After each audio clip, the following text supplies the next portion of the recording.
В Санкт-Петербурге прошел финал второго фестиваля культуры «Северный Кавказ. Синтез мира. Синтез искусств». С раннего утра и до сих пор в Петропавловской крепости танцуют, поют, рассказывают о своей культуре представители Кавказских республик. Фестиваль объединяет различные виды искусств – национальные танцы, песни, музыку, литературу.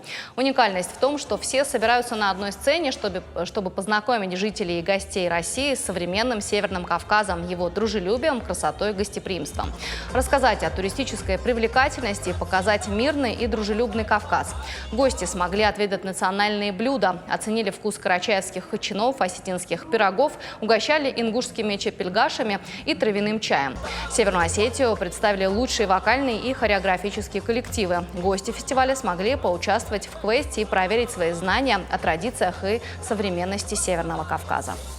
Мы очень рады принимать участие в столь важном мероприятии для нас, в таком масштабном мероприятии. Для нас это впервые, так как наш коллектив совсем молодой, и ребята первый раз выступали на большой сцене.